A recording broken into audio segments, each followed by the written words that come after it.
Assalamu alaikum. Good afternoon, and thank you so much for the opportunity to join you once again today. Just last month, as you heard, I finished my time as chair of the U.S. Commission on International Religious Freedom, or USCIRF, where I've served for chair last year. And 4 years ago, in July of 2018, I gave my first speech as a USCIRF commissioner here with all of you. I could not have realized how special your community would become to me in those coming years. When I was first appointed to USCIRF, I had been involved in religious freedom advocacy in the Middle East and around the world, particularly focused on the Middle East and Asia, but I was not all that familiar with Ahmadiyya Muslims.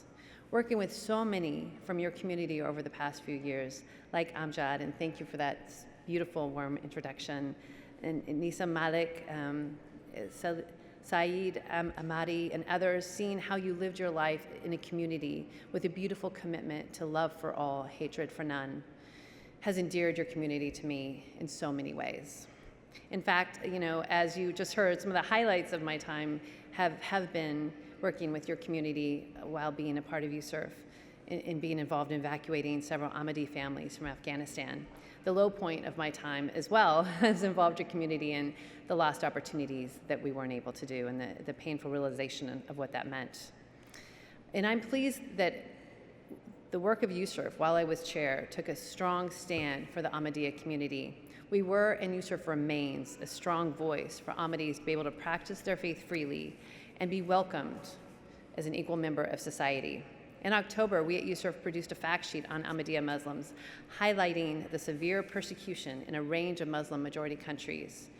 Focusing on Algeria, Pakistan, and Malaysia, it covered how authorities target Ahmadis using hate speech and speech inciting violence, denying citizenship, restricting Ahmadis' right to worship, prosecuting Ahmadis for simply practicing their faith, and sometimes charging and convicting them of blasphemy. But of course, the discrimination and persecution are further reaching than just those specific countries. A surprising moment for me recently was learning that an expert witness from London at a hearing I was involved with had a history of discriminatory comments against the Ahmadiyya community. It helped me realize we need to fight this discrimination everywhere, in addition to where persecution is most severe. And there are many opportunities for the US government to make a push for change that could have a real impact for the Ahmadiyya community. For instance, USCIRF has recommended for years that the US enter into a binding agreement with Pakistan under Section 405C of the International Religious Freedom Act of 1998. This binding agreement could include benchmarks pressing Pakistan to repeal blasphemy and anti-Ahmadi laws. Until that is done, they could enact reforms making blasphemy a bailable offense. They could press for the removal of requirements for self-identification of religion on identification documents.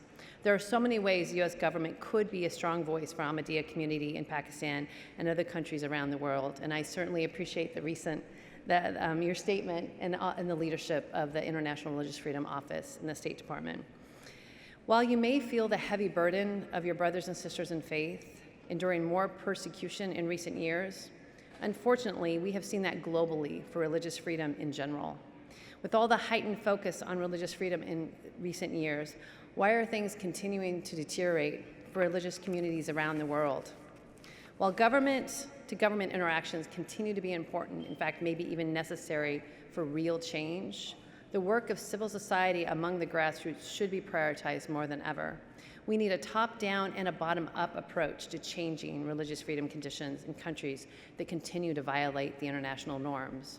Rather than dictating what that should look like, we need to follow those on the ground and who live in these communities and have a stake in a peaceful outcome.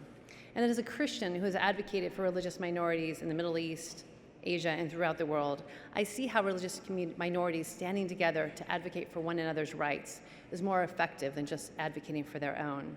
I appreciate how the Ahmadiyya community has advocated for Yazidis, Uyghur Muslims, and others, and your belief that all religious communities should be able to practice their faith freely. As I enter into a new season professionally after my time at USCIRF, I look forward to continuing to interact with your community and also with government leaders here and abroad, and also to focus more on civil society approaches to how we can impact religious freedom conditions. And of course, continuing to work with you in the Ahmadiyya community and seeing how we can better support you and work together to improve conditions. And I also encourage all religious communities to consider how they could stand with the Ahmadiyya community against discrimination, marginalization, and persecution, just as you do for others. So thanks again for including me in this important day, and I will continue to stand with you in advocating for love for all and hatred for none. Thank you.